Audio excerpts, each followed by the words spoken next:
The minute-to-minute allocation of attention has dramatically changed since the advent of new technology. The force of distraction now rules. Years ago, we would eagerly check the mail, the snail mail, that is, whenever it came, but it only came once or twice a day. We might look forward to it and pounce upon it when it arrived. But now that it comes all the time, every second or so, we can't unlearn our eager anticipation. Without knowing it, we've trained ourselves to look forward to our various kinds of mail, even when we don't really look forward to what it usually contains.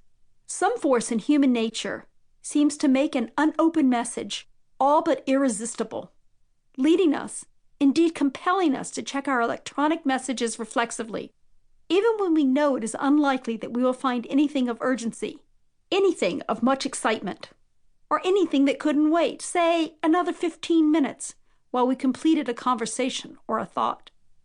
When paying continuous partial attention becomes the norm, brain work suffers. We know about this in business, science, art, and any other activity typically associated with concentration. But it is just as damaging in love. Love is brain work. Without sustained attention, love loses luster. While a small percentage of the population, about 5%, have true attention deficit disorder in need of medical treatment, a much greater percentage of the population simply have trouble paying attention. It's not because they can't hear well enough. It's not because they don't care or they're depressed. It's not because they're selfish narcissists or passive-aggressive manipulators. It's because their circuits are overloaded. They deal with overload by tuning out much of it. When you're married to distraction, your relationship buckles. When the force of distraction prevails, your relationship is in trouble. Next, we will explore what happens in more detail and what can be done to fix the problem. Can we talk? Joan Rivers used to ask at the beginning of her comedy routine. She had no idea how difficult it would become to answer yes to that simple request. Her heyday preceded the heyday of distraction. Let me give you a quick illustration. On a day that I had set aside to work on this program, I went up to my home office with my morning cup of coffee, opened my laptop, and began. With my first sentence of the day, my cell phone rang. I had made the cardinal error of not turning it off before I sat down to work. Once it rang, I couldn't resist seeing who was calling me. Such temptation is a function of the force of distraction. It is so difficult not to look and see.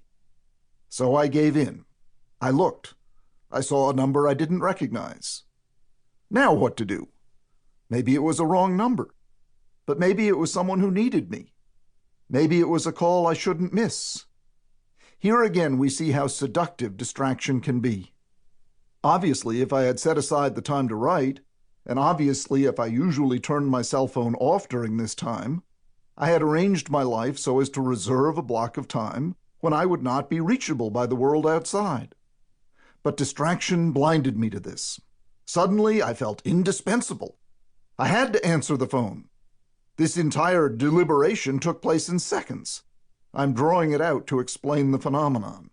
The power of distraction lies in how quickly it acts, in how it disarms our intellect and captures the primitive centers of our brains, centers we automatically obey before we have the chance consciously and deliberately to override them. So I answered. Sure enough, someone needed me. It was the mother of a girl I was treating, and she had worried that she might not be able to reach me when she needed me. So I had given her my cell phone number while also explaining that I would not always instantly be available. Therefore, I would have been within my rights, so to speak, not to answer the phone right then. But having answered it, of course, I felt compelled to stay on the line. Once I had ascertained that it was not an emergency, I could easily have said to this mother, "I'm really sorry, but this is time I've set aside for writing. What's a good time this afternoon when I could call you back?" I know this mother well enough to realize that she would totally have understood. We could easily have had the discussion later on. But no, I felt compelled to stay on the line, even though in reality I had no reason to. This is the force of distraction in action. That external force, combined with the internal force, my personal psychology, created an unnecessarily prolonged distraction which I blamed the mother for, but in fact was of my own making. After I spoke to that mother, sure enough, my phone rang again, and sure enough, I took that call. This time it was my car dealer giving me an estimate on repairs I needed done. The estimate was much higher than I had expected, so even though the call only took a minute or so, it took me the better part of half an hour to regain my focus on my work. Repeated interruptions lead to what we call the souffle effect, filling up a given project with hot air, so that what ought to take an hour can take all day. To prevent the souffle effect, you must forbid interruptions.